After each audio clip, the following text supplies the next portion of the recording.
Welcome to our third podcast here at Kung Pao Kings Hockey. Previous two were very successful. I think a lot of people were tuning in, and today we've got a very special guest named Weslet Wong. He'll have a short introduction once we get started here. But first, of course, we've got our sponsors acknowledgement. Looking to elevate your hockey skills? Check out Legacy Hockey Development. And we're specializing in synthetic ice hockey training. We offer innovative programs tailored for every level, from beginners to advanced players. Train in the comfort of our facility, where we have a 5 by 10 meter facility. Our expert coaches work on passing, shooting, skating, and all of the fundamentals that are required to play the game of ice hockey. And we also now have, through Speed Plus, a skating treadmill. Please do come by and test it out.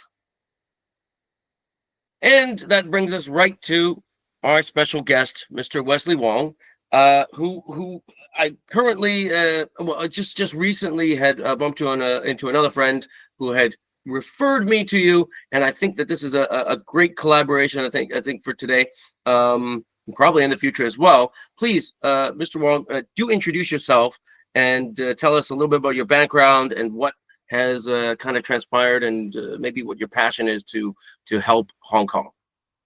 All right, thank you so much. Thank you so much. So yeah, my name's Wesley. So I'm really happy to be here. It's not many opportunities in Hong Kong to have a platform to talk about youth athletic development. So really happy to be here. So a little bit background of myself first. So I started my sports journey from a very young age. Started playing tennis when I was 3 and played multi-sports all the way through. And when I got into university, I started focusing on lacrosse, and that led to my main sport, lacrosse. So, and I was representing Hong Kong in lacrosse. And during that time, I was studying sports science and getting a little bit more knowledge about, the coaching side and the science behind training, which led me to think about my career, obviously. So I know in Hong Kong, I'm not going to be a professional lacrosse player. So I do not want to be specialized in just one sport, being a sports coach, because I had a multi-sport background, and whenever I try a new sport, I get addicted so easily. So I realized being a strength and conditioning coach, could help whatever athletes that I want to help.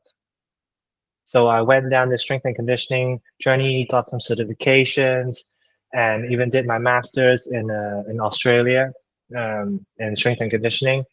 So that went down the rabbit hole a little bit deeper, got my head into the game, and I was working with the Hong Kong Lacrosse Association at first with just like some youth teams, building up to the national teams for both men's and women's team. And eventually we started the SNC department inside the association, where I was the head of SNC, and there are two more full-time and part-time SNC coach working with us, and regular interns from different universities coming in as well. So that was something that I did with lacrosse. And afterwards, I realized I want to reach out to different sports other than just lacrosse. So I went into the football world. So soccer, football. In Hong Kong, the professional sports scene, it's either probably football, some basketball team, and some rugby team. So I went into the professional football world, worked with some youth teams and women's teams, started the SNC program there, and eventually I worked with the men's first team, which is the professional team. So yeah, that was my background with the national teams and professional sports. But after a while, I realized for the athletes to get there are a lot of missing components and gaps. And I realized in order to help future athletes of Hong Kong, I don't have to keep focusing on the national team level or the professional sport level. I should be helping in the youth development level, so the next batch of athletes in Hong Kong could be better. right? So that led me to starting my own project in building a youth athletic development program where they can enjoy training, learn about training, enjoy training, and keep the passion in training so that they don't burn out or reduce the risk of injury while they can improve their sport. Well, that is, this is very important information that a lot of, I think a lot of parents don't know or they don't think is important. Basic athleticism. If you look at the top athletes of any profession, most of them are athletes first, not just, say, for example, a football player or Mhm, a swimmer. They're really a, an athlete. And so when we say athlete, I feel like we're not saying, okay, well, that's an ice hockey athlete, that's a football athlete, that's a such and such athlete, or whatever it mm, may be.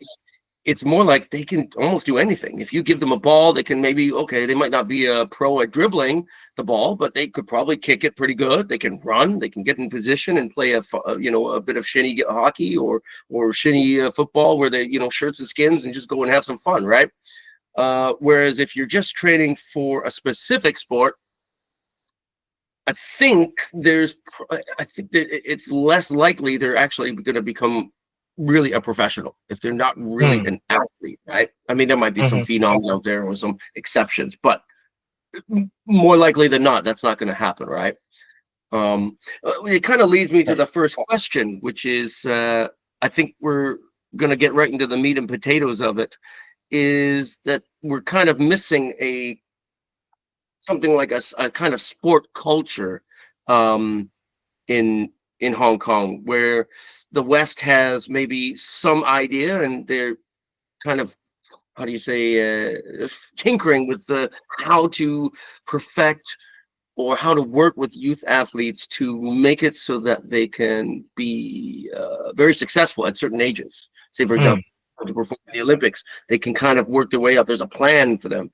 And mhm, something very important, which has been touched on by even the two guests that I had previously, they mentioned that you want to keep it fun for them.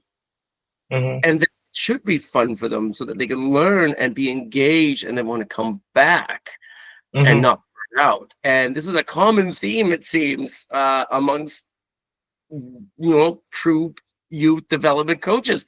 So I want to ask, what are we missing in Hong Kong in terms of this culture? Like, what is going on here, and what is the difference maybe between, say, China, Korea, or other Southeast Asian countries, Mm, and the West? What's going on? Why don't we have a Chinese national team for the World Cup? What's going on yeah, there? 1 point yeah. however billion people. Why don't we have that? Yes, I like this is like such a multi-factored questions because honestly, I don't know too deeply about other countries, but I do see a common problem even around the world, even from the West, even from more uh, countries with better science background, is everything's like result oriented, Mm, right? And people associate result obviously now and associate that with the result in the future.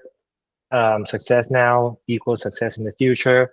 But most research has shown that um, success, early success in a young age in sports does not correlate with success when you're an adult, mm. right? This is So, yeah. So when we focus so much on, the result right now, we're missing all the good stuff in the process. We're focus narrowing into the result, win or lose. But during the process of training, learning, winning, losing, all the lessons that you learned and building up to who you are as a person can help you become a much better athlete in the future, right? I understand it from a coaches and parents standpoint, right? So why not we have result now and result in the future? That's the ideal case. Everyone wants that. Okay, but would you be willing to sacrifice the result right now for a better result in the future? not many coaches would do that, Hmm. right? And parents, I understand from their standpoint as well. They want to brag, they want to brag, say, oh, my kids won this tournament, they're in this national team, in this academy, and even for going into secondary school, going into universities, right? It's part of the CVs. So in a way, I understand that, but I do think there is like a fine line, a balance in it. Yeah. That's wow. That is a that's something that you've brought up that I haven't heard. Like in the last previous two conversations, I haven't had that it was part of our CV for the kids. Like that is Hmm. actually very true. A lot of kids just join, like the parents push the kids to join so that they can be part of a team. And then even if it win or lose, it doesn't matter. They made the team. So now they have this team thing on their CV. Oh, my son played ice hockey. Maybe it wasn't a great success, maybe it was, but the thing is that it's on their resume. Hmm. We played ice hockey. Hmm. Hmm. And for the kids, they're really straightforward. Oh, my mom signed me up for ice hockey. Great, I can play ice hockey. Yeah, I get to play with some friends, and they're really simple-minded. If they win, they lose, they get over it. But if the coach and the parents are the ones who's pushing for results, they would mirror it into the kids. The kids would start to have the same mindset of the coach and the parents, and that is one of the problems. Huh. Yeah, so I've noticed this as well as like, and I'm not trying to, I'm not gonna say like I'm gonna badmouth any parents, but it does happen, I think. Um, I think parents here in Hong Kong do have a little bit of that. I don't know if it's all sports. I'm not sure, Hmm. but I do think because we're in such a dense population of a city that it tends to be more so leaning towards that attitude than it is not. Um, Yeah, but think about it like we all come from a good place. They all want the kids to success and be better, like get into a better uni, get into a better program, improve in their sports. They all come from a really good place. Like so fundamentally we're on the same side, but how we carry it out in the heat of the moment, what word would we use to coach, or right after the game, how would you evaluate the game with the kid? Like that changes everything, right? So I believe we all come from the good place for the good of the kid. It's just we all need to be sharing ideas, keep educated, and making the right move when it comes to this. Yeah. it's really good points that you have there. I feel that this is part of that process as well, is that we want parents to know that we're not out there to be detrimental to their success or their failures. Even is that we want to support their kids in any way Hmm. possible. But and we know as you mentioned that they are trying to give them the best. Uh, and I've noticed some parents, even here in Hong Kong, and not just Hong Kong, I've noticed this in other high pressure situations in Korea and even in China for ice hockey. And I don't know how it is with uh, basketball or football, but Hmm. I would assume that it's quite the same, where the parents put their kids on a team that they know that's going to be really successful, Hmm. and they can get on that team if they just make that team, and they're Hmm. successful and they win. They know they're going to win because it's so good that their son is just, or their daughter is just going to be so successful in life because they can win at a sport. Yeah, and maybe they might be on the bench the whole time, but the result is the team won, and the parents might still be happy about it in a way. And that culture that's so, it really kills a child's enthusiasm, I think, for sports, Hmm. doesn't it? Like Hmm. if you say, oh, okay, well, you're on the team, but you don't get to play. Hmm. Like, Yeah, I think that really depends on knowing the kid's personality. right? Mm. Like, there's always a constant debate. Would you want to be in a team not so good, where you're the best player, or you're in a better team, you're the worst player, right? There's no right or wrong. It's just how motivated the kid is, what his personality, how he deals with adversity. Like, is he a confident kid? Like, these all plays into which team would be best for him. Like, there's no right or wrong answer, and oh, you have to choose this team because he definitely be the best player in the team, or the other way around. Well, that's an interesting point as well, that it's not about if it's really about the child's like where the parents put the child is whether or not he can handle what that adversity may be on certain Hmm. teams. Not just like, okay, well, he might be a big fish in a small pond. Yeah, he's going to be successful. But then on the other side is that what if he's not? And then can he handle the fact that he's not going to play as much? Can Hmm. he take the fact that he might be benched for the last 10 minutes of a game because, well, it's important that the team wins. Does he Hmm. understand that? Hmm. Yeah, it's a this situation is a very difficult one. I've faced very many times, and it's an Hmm. uncomfortable one. And I, I've been in situations, and perhaps you have as well, where uh, kids don't get to go. Maybe their playing time has been reduced due to a situation where, okay, it's the last game, it's a semifinal, or it could be a final, and we've got to push. And Hmm. maybe one or two kids don't get to go out as much. Hmm. And it hurts because you don't want to do Yeah, that. Like, I want to do it. yeah. Like, what I think what bothers me the most is, um, let's say coaches or a sports organization, they say we don't care about result, we want to develop your kids, but when time comes into semifinal, into final, everything's about result all of a sudden, right? If you state that we are a elite team, we really chase for results, only the best of the best can come in, and we want to win, right? No matter what. If you state that up front, okay, the right people will come in and you guys win or whatever. But don't say we care about your development, everyone has like equal playing time, all that stuff. But when it comes to a crucial moment, you change, right? So I think having the right um, goal up front, and when parents know it and the kids know it, can be very important. And I agree with that. And I think that we've as a club have in most cases have done that. But I think we've been guilty a few times. When it comes down to it, sometimes there's a situation where maybe it's just like, oh, okay, last 3 minutes we've got to push. And yeah, I think as coaches we do sometimes we are guilty of it. I think Yes. and then we go back and we reevaluate and we try to improve and we try to get Hmm. better. And Hmm. so I personally have done it at least I think twice or three times in my career. I feel very bad afterwards. Hmm. It's not a good feeling. So I Hmm. try to recalibrate how I deal with it. I don't know if you've ever felt that way, if you've ever had that happen. You may have your principles and goals, but sometimes it Hmm.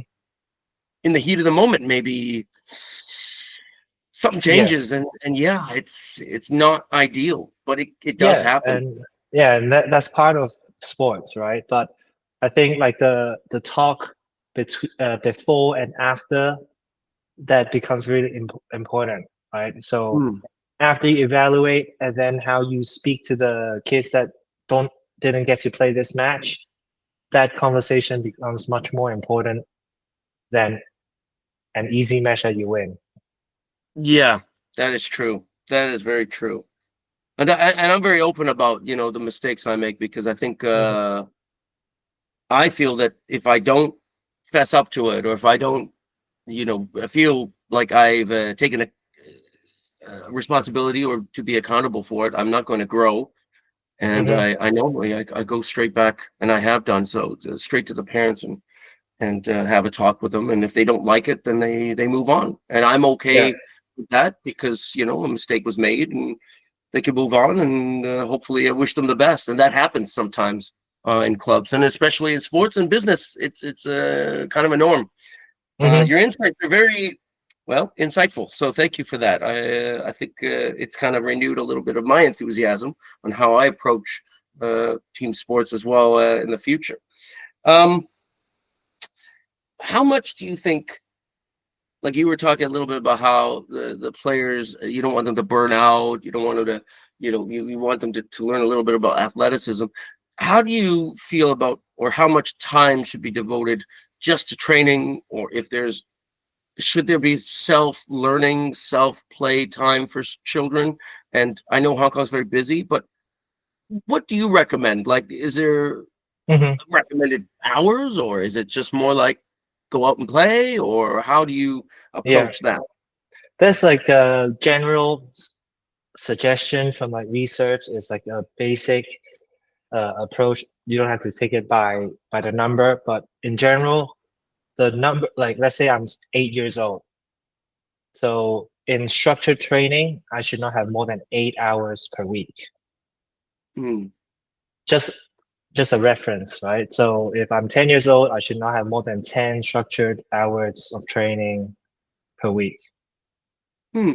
All right, obviously it depends on the person, everyone's different, but it's just a general idea.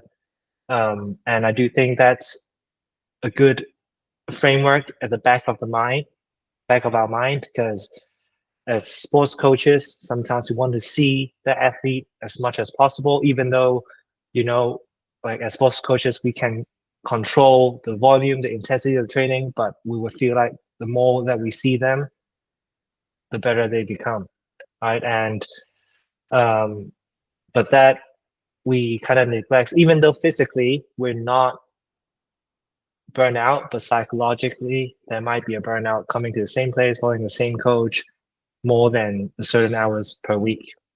And when you talk about like training on their own or like playing on their own, I would separate two parts, like playing the sport or general free play at the park, playing tags, like climb around trees. We'll separate those two. In order to like, let's say ice hockey, would I have a stick and a puck at home and like just play around with that?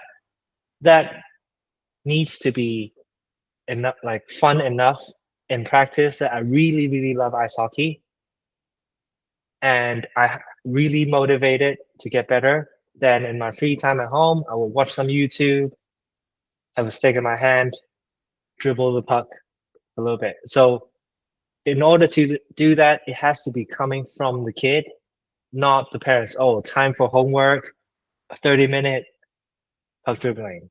That's totally different, right? And in terms of free play, I would say depends on how multi-sport background the kid is. Early specialization, as we talked about earlier, it's a major problem.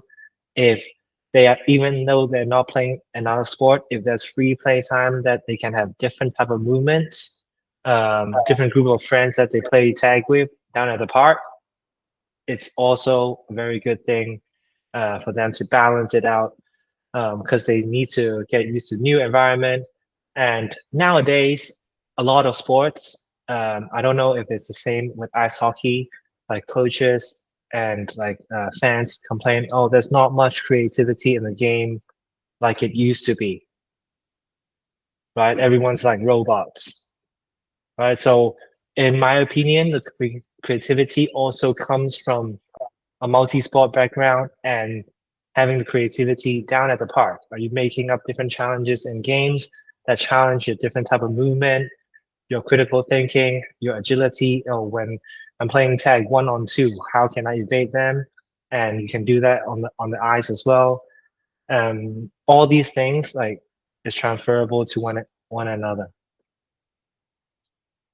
That's a really good point about how how some of these like just fun little things are transferable to sports and to all sports. Like ice hockey is one of those where with some, I think there was some research done. I'd have to find it. Where a lot of the kids back before all these extra private lessons were a thing say back out in Canada or in Europe, where ice is a little bit more readily available. A lot of the coaches that come from that time say, yeah, we really didn't have private coaching. We just went out and played with our friends, and that was our free time. When it's Hmm. -5, we've got a rink, in the lake. Let's go and skate and play some hockey by ourselves. It's totally different now. I feel like here, due to ice restrictions and the cost, it doesn't make much sense to rent a rink and play around. When Hmm. parents pay, $500-700 an hour, they expect a coach to instruct because they're Yeah. paying money for it. Whereas in Canada, you can pay, maybe $9 for stick and puck. That's what, 54 Hong Kong dollars, and you can go in and just do whatever you want. Hmm. Like that it totally makes sense there because of the cost. Here, Hmm. you couldn't get away with it unless it was, say, 9 to 10 in the morning at like some rink that has free time in the morning, and it's still $250-300 Hong Kong. So, how much time do kids have to just fool around? Yeah. Um, so I don't know if that's the case with other sports. I think football might be a bit better because Hmm. I think public spaces are a little bit more available. Hmm. Basketball as well, but Hmm. I don't know how many kids really, oh, okay, let's go kick a ball. Like, I don't know what the numbers are. I don't know if there's any research has been done about that, but I would assume more than ice hockey. Yeah, and like like socially, the whole environment changes over time, right? So there are research talk about like the amount of people, like kids in the park every 10 years, like that has been decreasing. Mm. Um, so even just down at the playground in the park, because obviously with technology and social media, like kids nowadays are less likely to go down and play. They can meet their friends through the phone instead of going down to the park. But back then, the only way you can meet a friend is going down to the park, and then you would play and do whatever challenges you guys make up. Um, so like socially, I think that makes a difference. I think in Hong Kong, where it's there's good and bad. The good thing is generally people feel pretty safe around Hong Kong, and if your kids they want to go down to the football field and play, like the jet is generally safer than in some other other countries.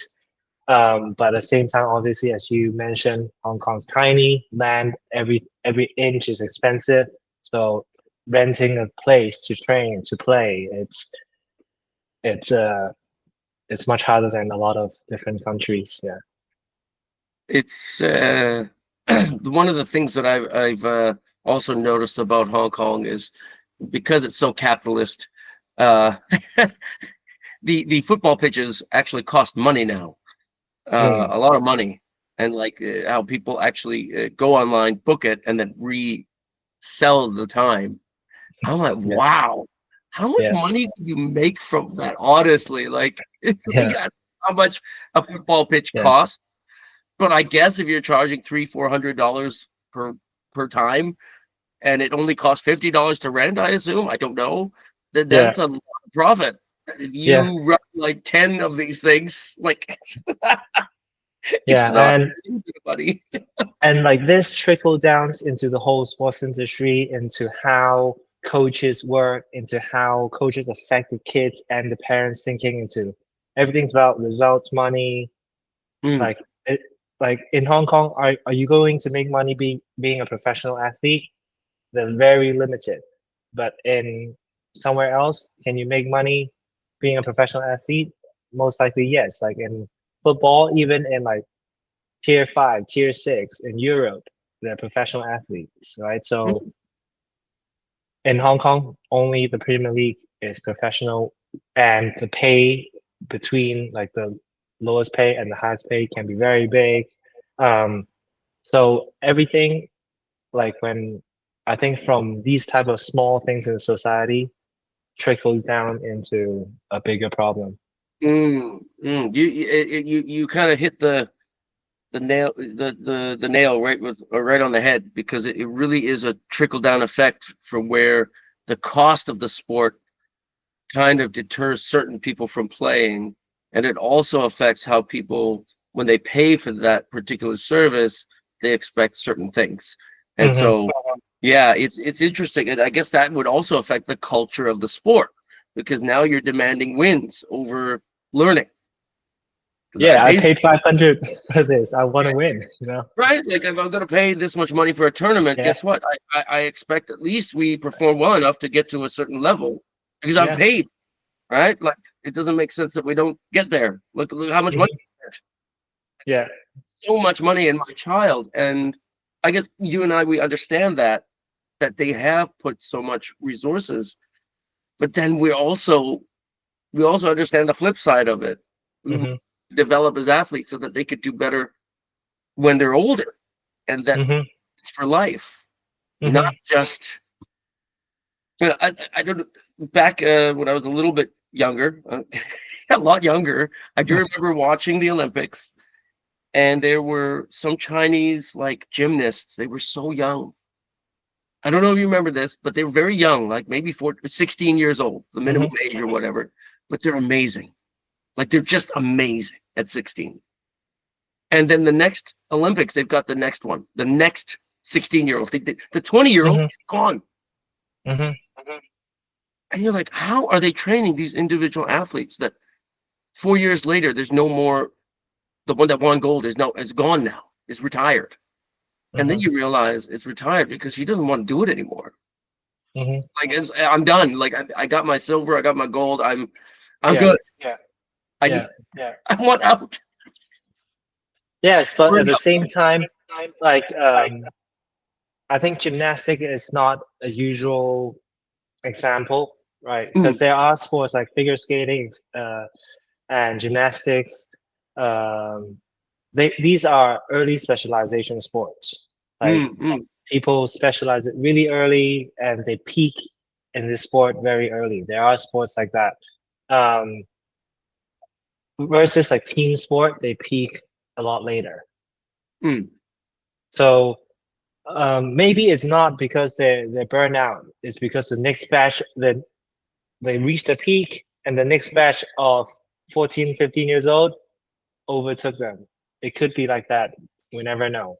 But as for gymnastics, as an example, it is an early specialized sport, and most team sports specialize and peak a little bit later. Mm. How would you compare, say, I don't know what the peak for, say, uh, peak performance would be, say, for football, because I don't really Hmm. follow football, or Hmm. say for basketball. What would you say is like really the prime time for, say, athletes, just so that parents kind of know, oh, okay, we don't want to push them too early because then they're not going to play further on. What would you say, or through research, would be the peak performance age for a certain sport? So, Like, like when you decide to specialize, that's not the peak yet.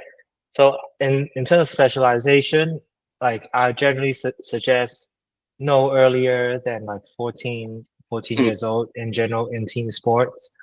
Um, but in terms of peaking now, a lot of sports are younger and younger. You see in even like football in Premier League level, there's like 17, 18 years old playing. But they're peaking around like mid 20s, mid to late 20s. Some peak late 20s. Um, especially in a team sport, a lot of strategic involved, emotional regulation involved. mm, It's hard to peak early.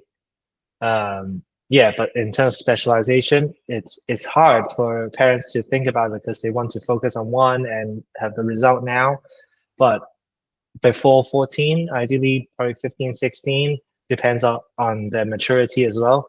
If a kid is 15, 16, but is a late mature, I would say probably don't specialize in one sport yet if you're a late mature, even if you're 14, 15.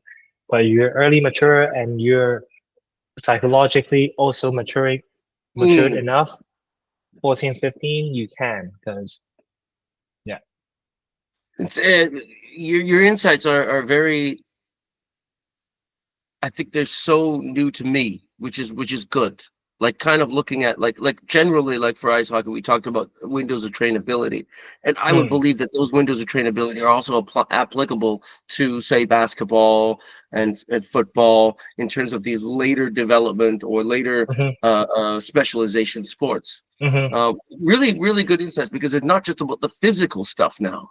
It's mm, also the psychological and the mental ability of the child. Can they even handle it? Some mhm, kids don't really mature up until maybe, mhm, as you say, a little bit later. Maybe they can mhm. handle more or handle less.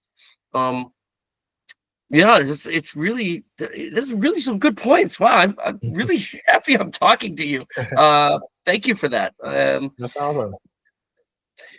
I know we touched on it a little bit about how coaches we do sometimes make decisions about for winning. How much do you think say a win first mentality from coaches, uh how is it detrimental to a youth in a youth development standpoint, or is it not so detrimental? I don't know if it's Mhm, really a bad thing or a good thing. I think in general, from my point of view, it can be bad, mhm. but how do you Yeah, well, yeah. I think like in well, a, I think it is quite detrimental, right? So if I'm thinking about like I'm a, for example, if the kid is a late mature, right? By 14, he's still short, still pretty short. But in practice, he's good enough in terms of skill and the tactics, like the IQ of the game, to play with people who are bigger, faster than he is because he's a late mature. And but once it gets into game, the coach doesn't put him in because physically he's not good enough.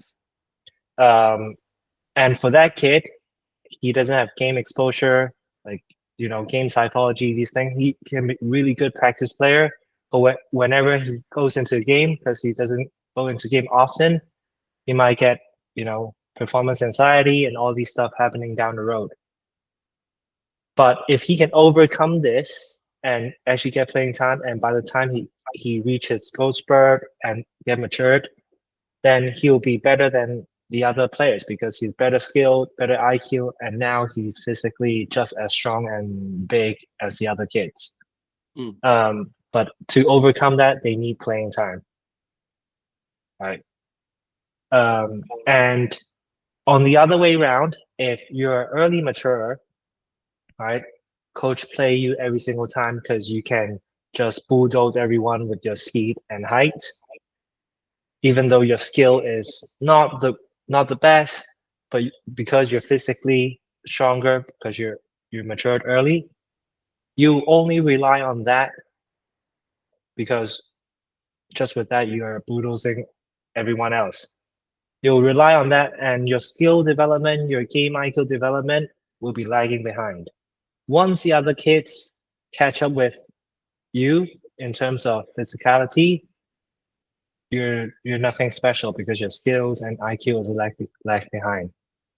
And for the coaches, like, okay, great, you win this game and good on the CV. But if you want to coach someone to become a national team, Olympics, professional, like it doesn't help you either. You have your CV of I coach under 12 and I'm the champion coach of under 12 clubs, and same thing back to the CV. I like for coaches, I think the whole coaching system, I'm not sure with ice hockey certifications and stuff, but in football, I do find there's like a drawback is they would have D license, C, B, A license, professional license. Obviously, if you teach professional club, you need pro license at an adult age. If you teach under 14 or below, you might only need a C license or B license. mm. So your license upgrades as you teaching older kids and into adults. So naturally, you would think if I'm coaching under 12 this year, next year I coach under 14, next year I coach under 16. It's a promotion for me as a coach. And eventually, my ultimate goal is to coach a professional team, the adult. So this creates a culture that, oh, if you're a youth team coach, that means you're just not good enough to be a professional coach, team coach yet, right? So I don't blame the coaches because if you really want to coach adults, you might be a really good adults coach. Doesn't mean you're a good youth coach. You can be a really, really good youth coach. Doesn't mean you're a good adults professional team coach. It's like two different things. So we want youth coaches that really want to work with youth. It's just not because they're not good enough to become a professional adult coach yet. That is also an interesting point, because I've noticed, like, even in the previous, just referring to coaching certifications in Hong Kong, they were quite, and I'm not bashing them for it. It was more like a neutral comment about how in the previous years they never really had a systematic way of promoting or to getting coaches higher certifications. And I think it was just lack of resources, and maybe just having not the ice time to be able to do what they wanted to do. Hopefully hopefully things change a little bit, but that's why I went to the USA hockey program. They revamped their system. Originally, it would be like, like as you mentioned, it would be like, oh, certain age groups would be certain, level 1, level 2, level 3, level 4, level 5. By the time you get to level 5, you're coaching, say, what they used to call midget, which was U17. Okay, so if you were level 4, then you could coaching Bantam U15, and so on and so forth.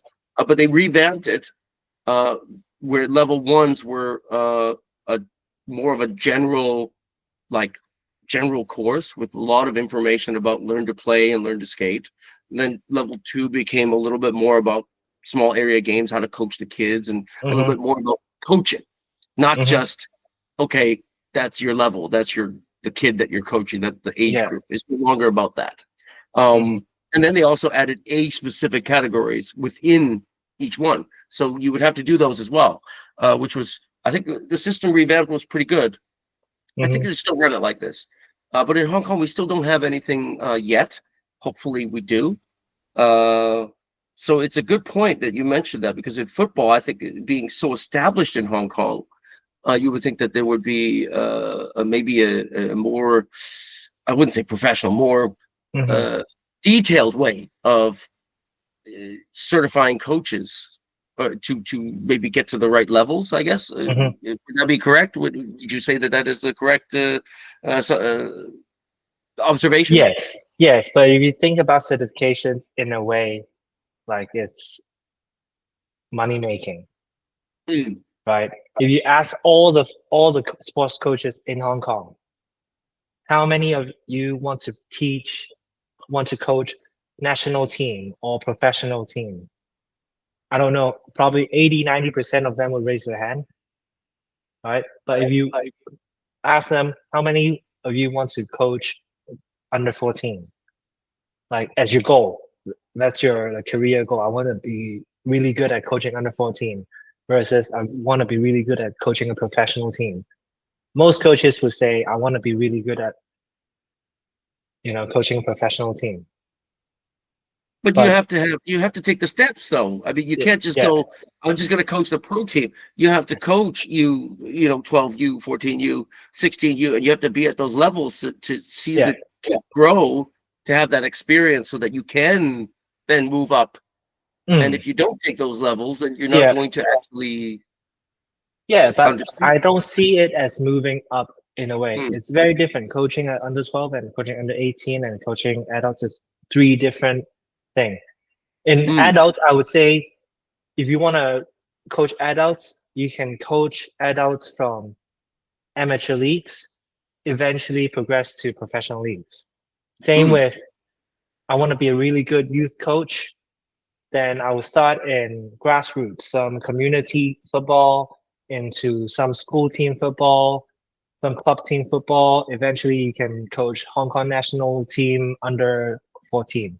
So Wow. the way I see a progression is that way, much more than up the age group.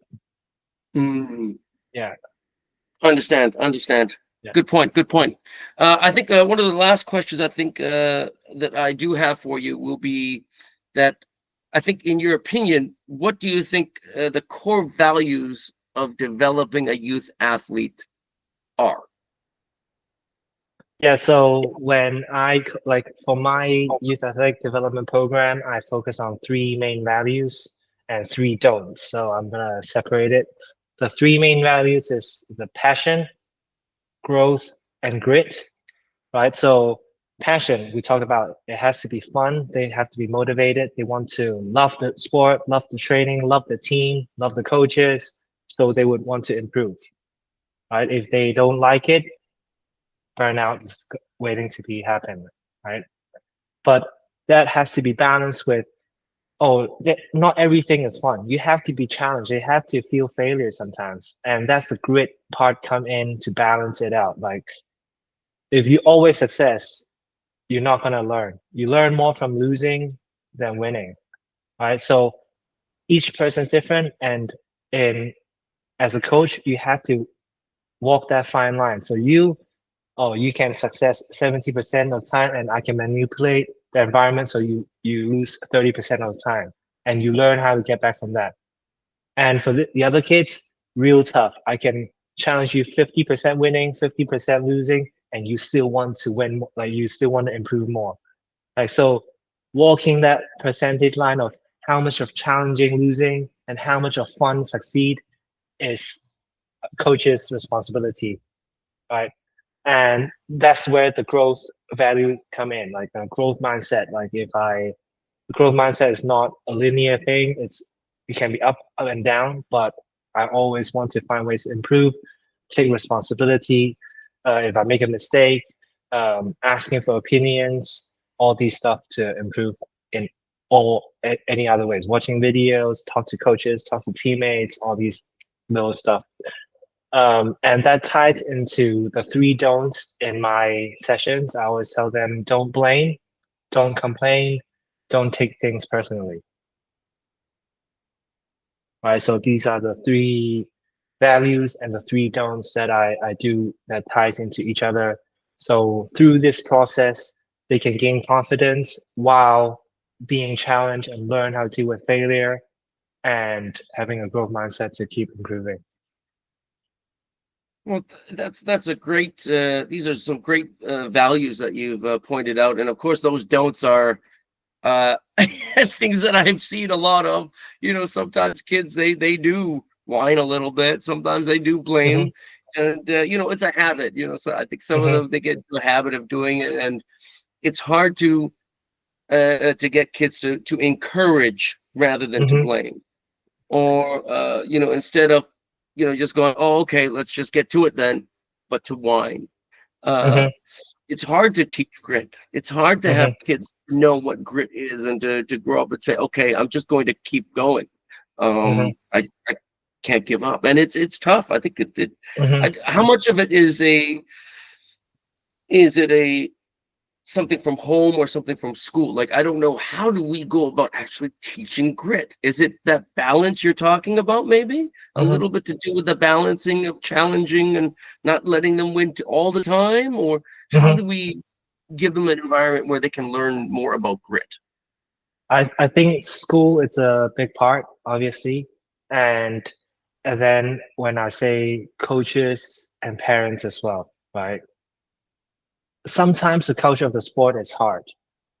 I'll take football as an example. I love football, but there are certain things that when I coach young athletes in football, that's something that I notice is because, players would talk to referees, complain this, and coaches do the same, right?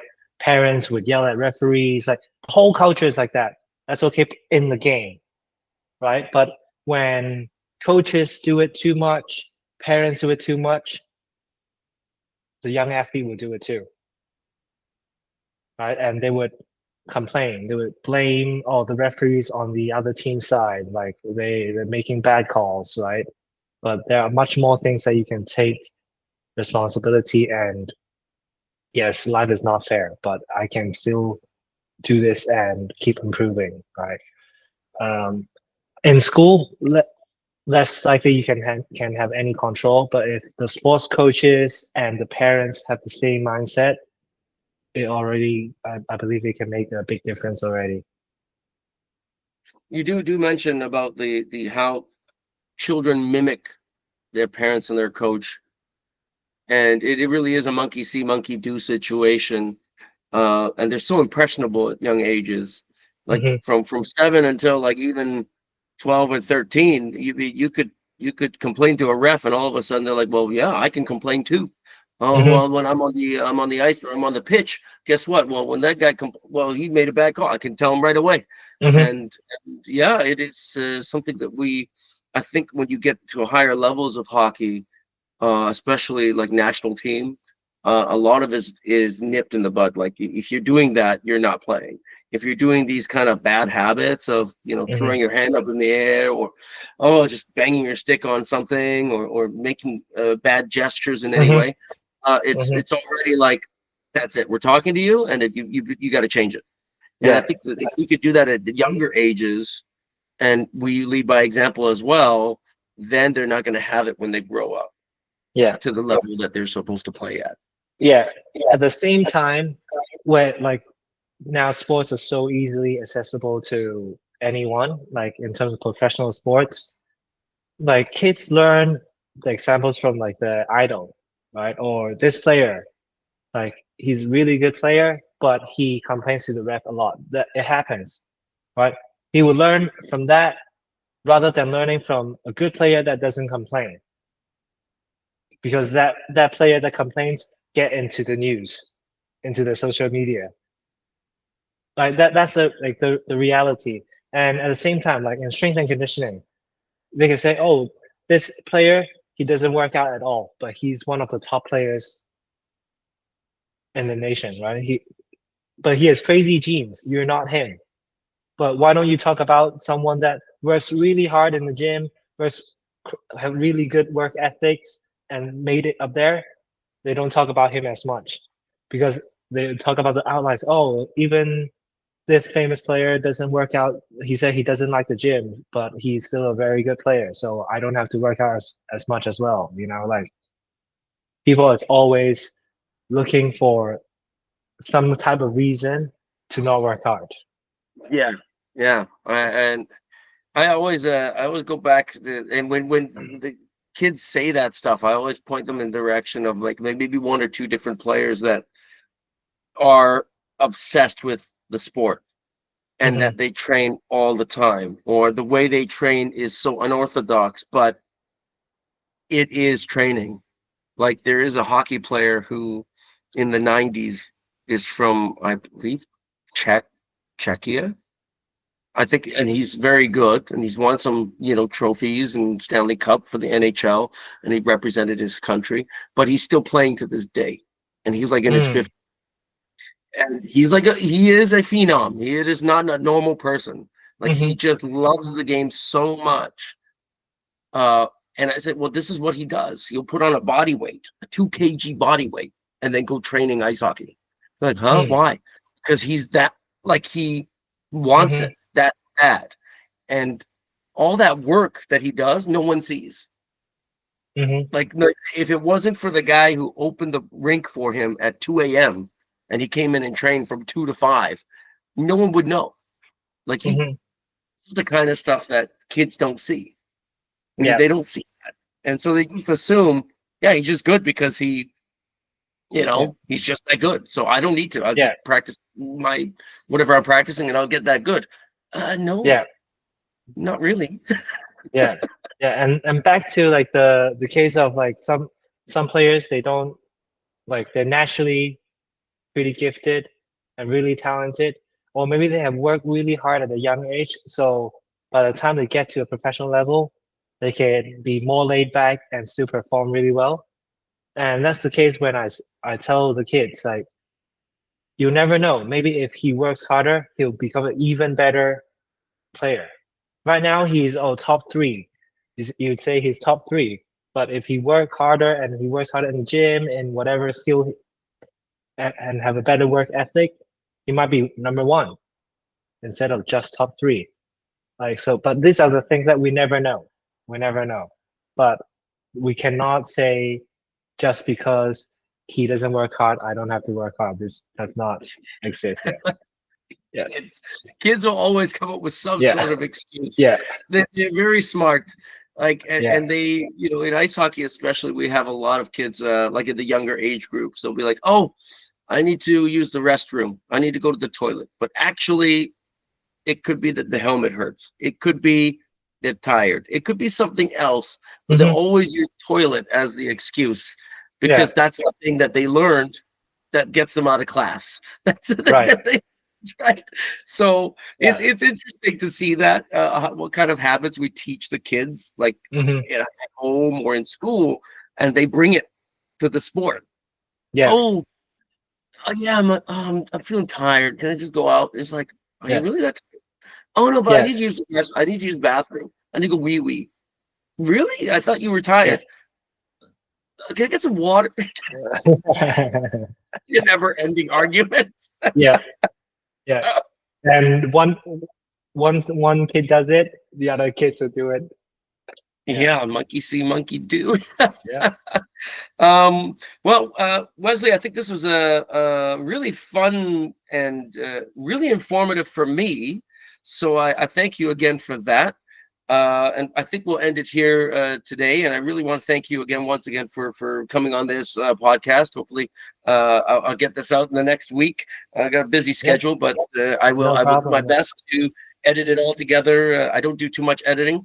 But yeah, great to have you on once again. And hopefully we could do it again some other time. We can talk about some other topics. Yeah, happy to do that. And I'm still like waiting for see if I can come check out your facility. That would be fun too. Let's do it. Let's do it. Yeah. Thanks again, and thanks for tuning in. For those listening on Spotify and on YouTube and watching YouTube, I am the most unattractive person in this particular podcast. So do look up Wesley on his Instagram. I will share that in the bio, and you could find him there. And we'll end it here today. Thank you very much, and tune in next time. Thank you, guys. Thank you.